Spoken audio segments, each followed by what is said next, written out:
Senin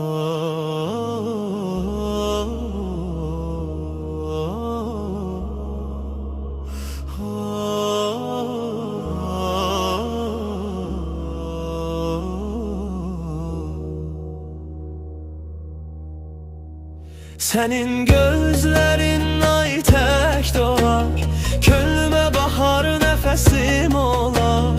Bir kelmede dünya susar, seni sevirem yar, yüreğim çağırar, yüreğim çağırar. Bakışın deyende içim sinar, geceler yuxuma sensiz ay olmaz. Ellerin elimde ömür boyu qalar, sensiz bu yollar mənə darayar. Adını çəkdim yerlərdə diner, qəlbim səninlə yenə çiçək açar. Sevgin içimdə ateş kimi yanar, daha gizlətmək olmaz, bu ürək sənə bağlar.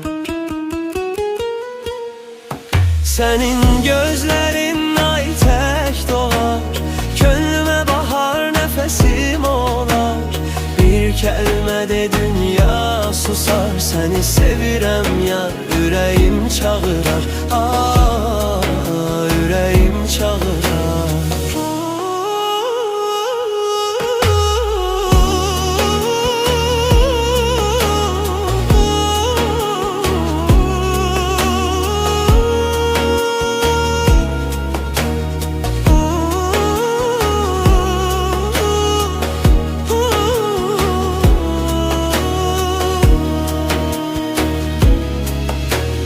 Gel danış biraz kalbin dille, seni dinledikçe zaman dayanır güle güle.